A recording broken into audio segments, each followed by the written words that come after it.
Well, it's now time to bring you the first part of our interview segment on the show today. We are doing a comparative analysis of the implementation of the 2020 budget versus what we have in terms of forecasts for the year 2021.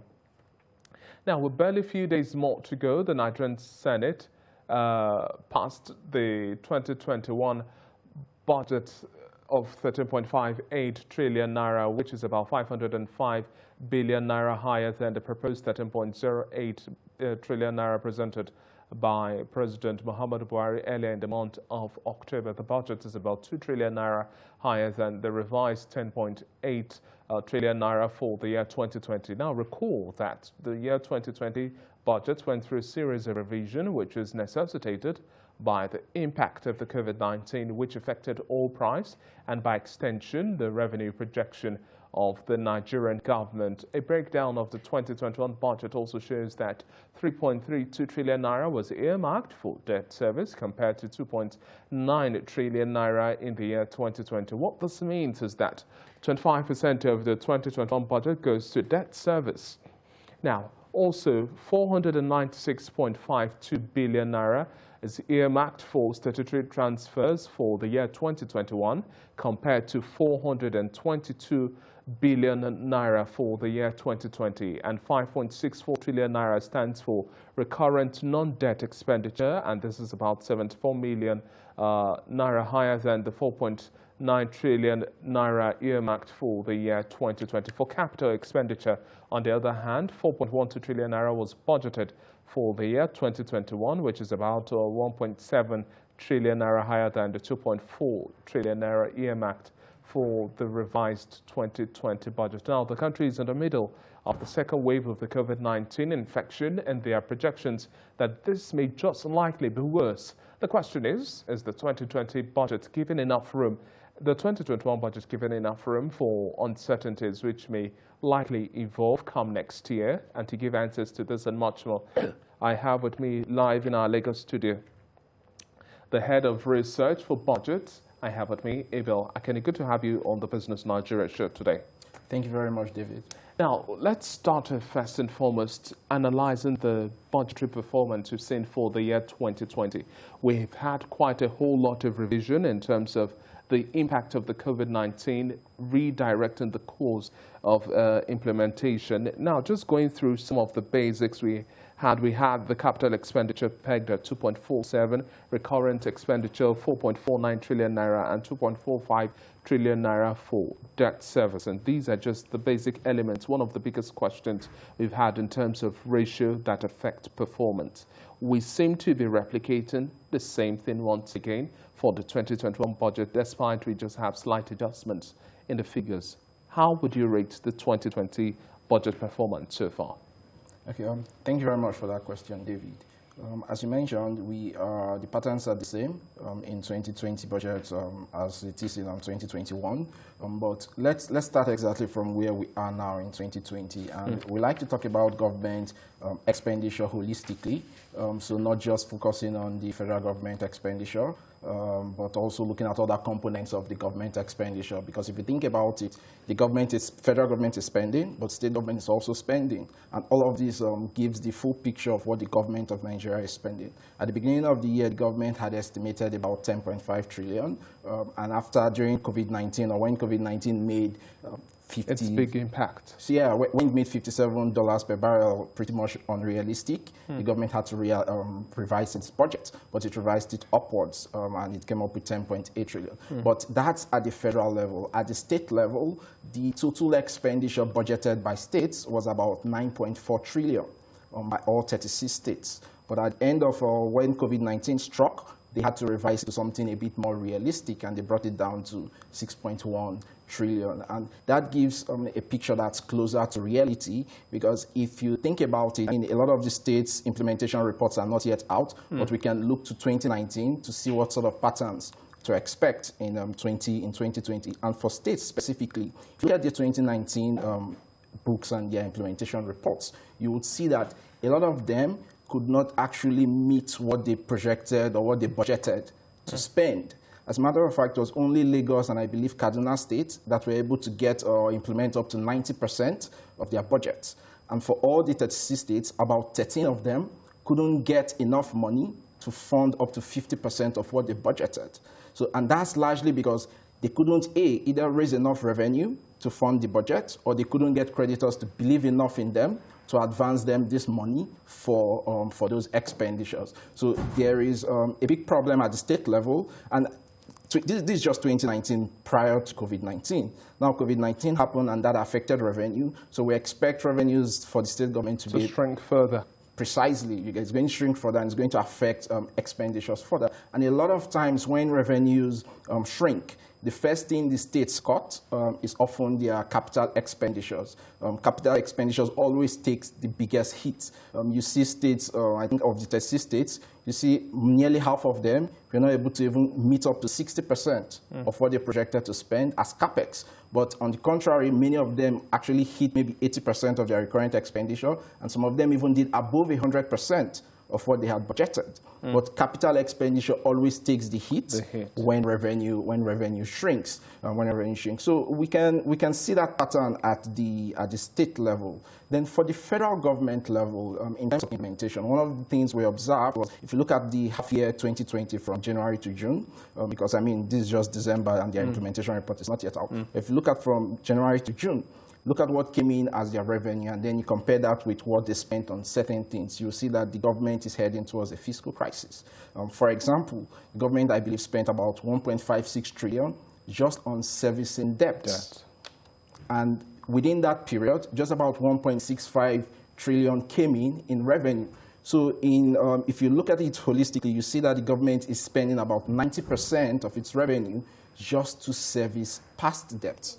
So we can say that 2020 was the year that a lot of our bad habits as a government, a lot of our bad fiscal habits in the past were magnified. Precisely, and they basically caught up with the country. Let's also talk about key sectorial allocation now from the federal perspective, and then breaking it down to what we see in terms of state level performance as well. You rightly made mention of the fact that capital expenditure, infrastructure within that regard are the ones that always take hit. The cost of governance has always been one of the biggest questions, because that's the bulk, the recurrent expenditure that we've always had over time. But how disappointing is it that, irrespective of the COVID-19 or not, we still see barely 11% of our budget allocated to education and health.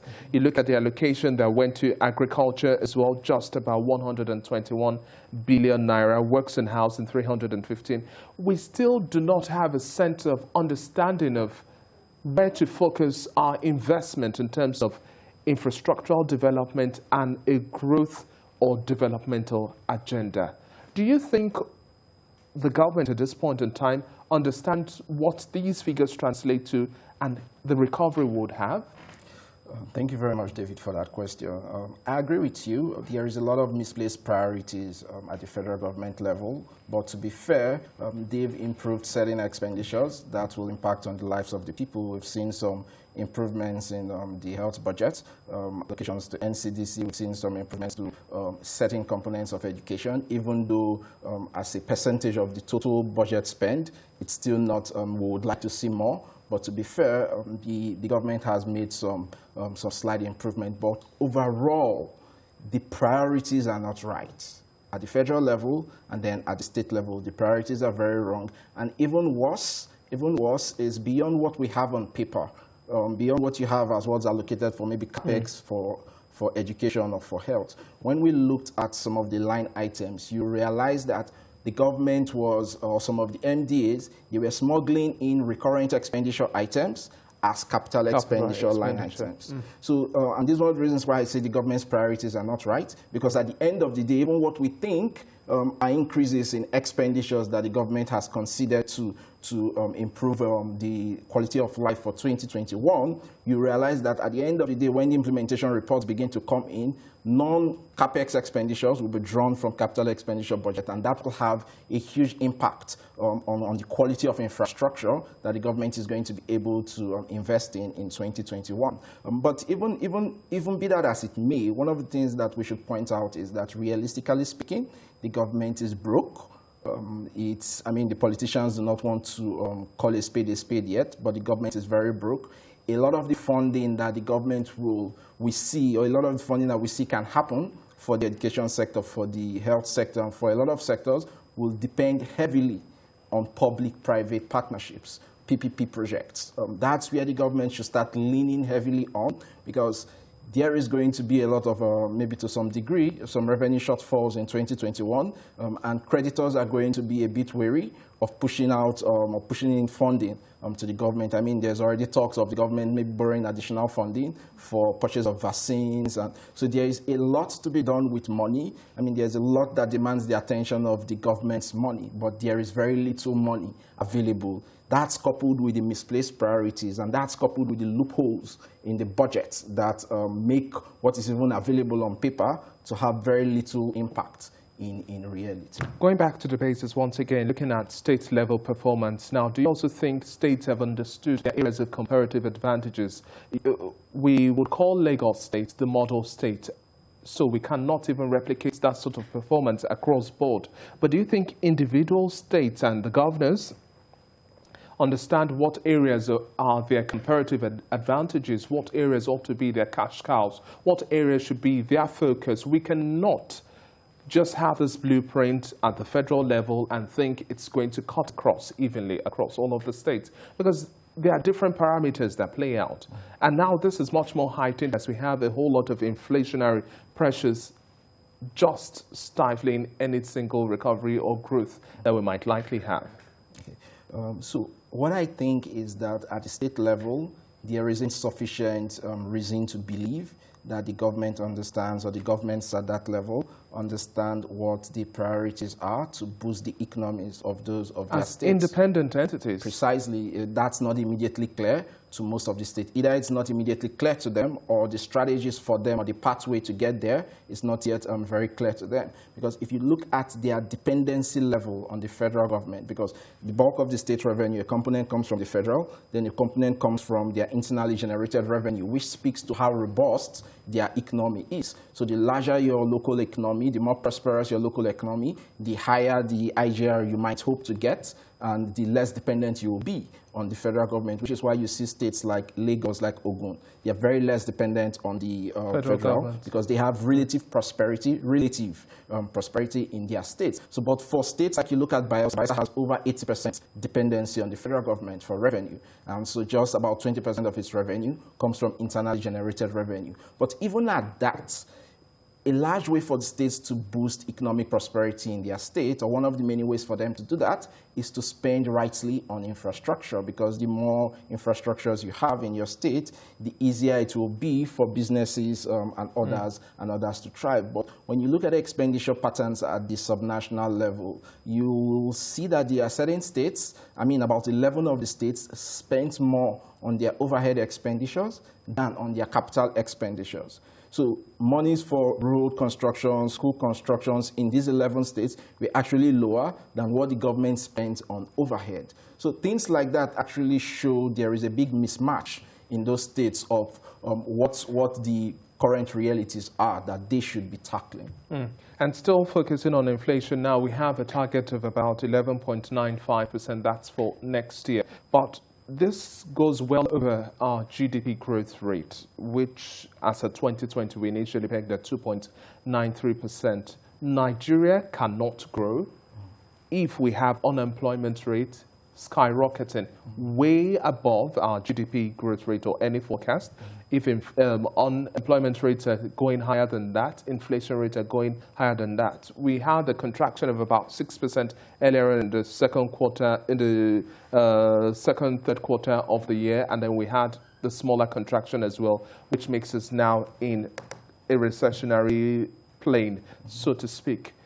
But if we still have this growth trajectory of the population growing much faster, inflation rates soaring higher, unemployment rates going higher than our GDP growth rate, then we're doing nothing at all. I agree with you, but I wouldn't necessarily say the government is doing nothing. The government is not in terms of the numbers at this point in time, it feels like we're not putting our best foot forward. I totally agree with that. They're not putting their best foot forward. They are putting their foot forward, but it's certainly not the best, which is why we are not seeing as much results as we should see. Take, for example, the GDP growth rate. We had negative growth rate, like you pointed out, but it wasn't uniform across all sectors. There were some sectors that suffered more than others. And then if you look at the implementation programs of the government and the recovery programs for the government, it's not clear to us that the government is prioritizing those industries that suffered the most in terms of bailouts. You get, because if industry A is suffering worse than industry B, you should focus and give a lot more helping hands in those areas to ensure that, you help those people to maybe create more jobs and help those companies to get back on their feet, because the more they get back on their feet, the more they can hire, the more they can increase salaries, and the more they can even pay you taxes as a government. But that priority is not, it's not as clear from the government action, so to speak, which is why it's a bit doubtful that the government will, or the country will see a GDP growth as high as the government is projecting. I mean, it's possible, but the realities on ground and the current government strategies will need to be optimized for the government to achieve that. Yeah.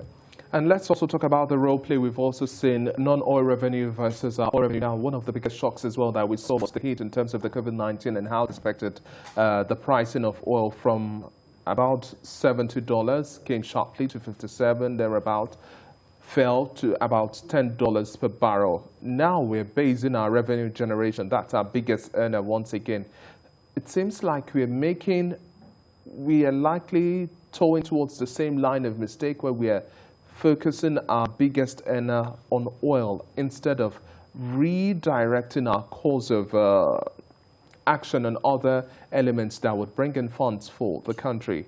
If the second wave of the COVID-19 hits with another unexpected twist, the Nigerian economy is going to be plunged once again into disarray, thrown off its track. How do you think these figures play out in terms of government's understanding of the need to broaden its investment base much more strategically? Okay. I think on this point, I would have to say, and this is not to sound harsh, I would have to say that sometimes experience is the best teacher. A lot of times, certain things maybe need to fail. We've had the experience of 2020, and we're towing the same line for 2021. And that brought something to some extent we'll consider goes. Look at this. When the crude oil revenue dropped and the government was running helter-skelter looking for revenue, if you look at the projections for 2021, now there is a huge amount of revenue the government is now pulling out from government-owned enterprises. A huge part of that is potentially coming from NNPC.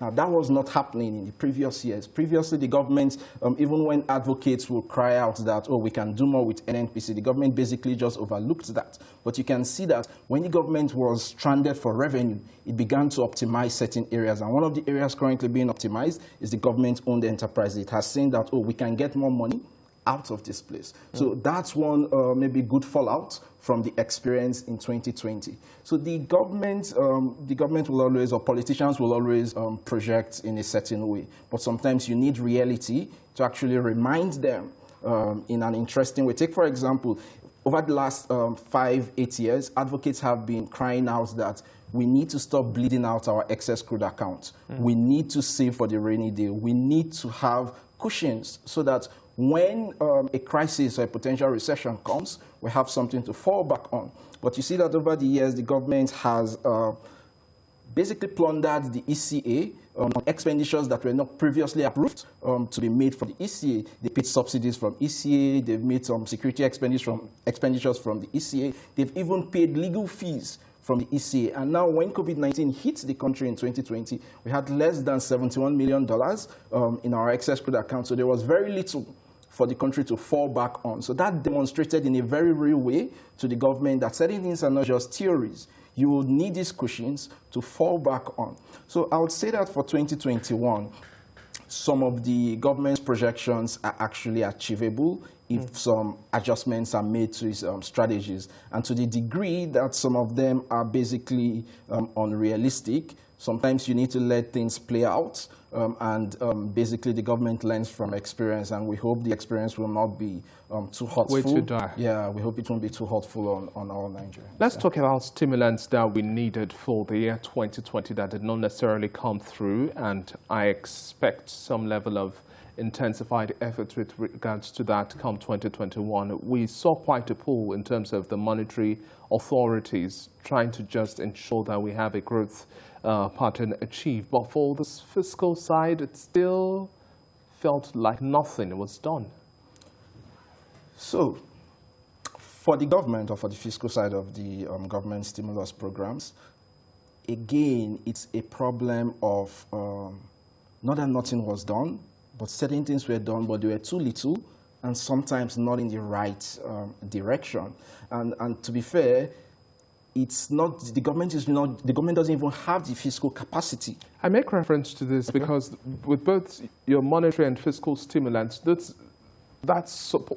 both wings have to propel the economy forward. That's the direction the global economy is moving towards. Now, when we keep on saying we don't have enough of stimulants, we don't have enough of revenue generator, we cannot invest as much, we have to borrow just to support the economy, there's an array of other opportunities we should be looking out towards. There are new and emerging sectors of the economy we ought to be taking advantage of. There are new cash cows being thrown out there.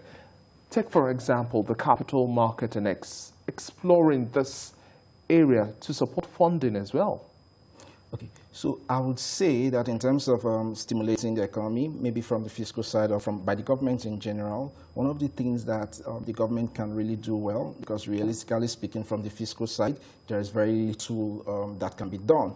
There's very little that can be done. But holistically, there are policies that they can put in place. Take, for example, when the government introduced the loan-to-deposit ratio for banks, that forced banks to start giving out more loans. You would see a lot of banks bombarding people now saying, oh, we give out credit for, if you bank with us for 6 months, we have about $1 million or $2 million for you. Things like that are the result of policies by the government, like the loan-to-deposit ratio, forcing these banks to give out more loans to the public. Now, policies like that need to be intensified, and they need to be specified to certain sectors that have suffered the most during this last recession. One of the biggest things the government can do is in the area of access to credits across board. Now, these industries you speak about that the government needs to stimulate, the best thing you can do for them is give them access to credit to carry on with their business, and non-collateralized credit, which is because a lot of them might not even have the collateral to access these credits they need for their business to survive. So the biggest policies the government can put in place right now are policies that will further stimulate access to credit and prioritize certain sectors that have suffered the most during this last recession. Because as an individual or as an entity, the government alone might not be able to get sufficient money to stimulate the economy. What do you think would be the biggest mistake we've made in 2020 and we might likely replicate in 2021 in terms of revenue generation to support the economy? So I'd say one of the biggest mistakes the government has made might not necessarily be with the revenue generation, because the mistakes with that are pretty much obvious to everyone. But the mistake will be largely loopholes in the government precisely in the revenue generation pipeline. Loopholes in those pipelines. And research has shown that a lot of times during crisis, there is a lot of corruption that happens with funds generated, either through funds donated to governments or funds the government generates. If you look at Ebola, there were instances where certain funds were looted. If you look at the HIV/AIDS, there were situations like that. So in times of COVID-19, when a lot of money is pouring out from different directions, I do not see sufficient frameworks put in place to actually guide against some of these monies being pilfered away. And beyond even COVID-19, the government had its own problems with the loopholes in its revenue generation system and its expenditure system. There are a lot of loopholes. I mean, we put out a report in June on the Open Treasury portal where we flagged out over 55 billion that was paid to, or that were paid to personal accounts. Now, these were monies that were supposed to be used for actual projects, but we found out that they were paid to personal accounts. Now, the government is doing something about that. They've set up a committee to look at it, and they've called Budget and a few others to join in identifying these things further. But it goes to show you that if that was possible, that huge amounts like that made their ways to personal accounts in a way that cannot be readily, or you cannot readily hold them accountable. Now, when COVID-19 steps in and a lot of people are in a hurry and you don't have a lot of processes in place to handle certain inflows, a lot more can happen in terms of corruption. So I would say the biggest mistake or that the government can guide against in 2021 is to, as much as possible, block all the loopholes for corruption. Do you think the key assumptions we have are conservative enough to be able to withstand any shocks?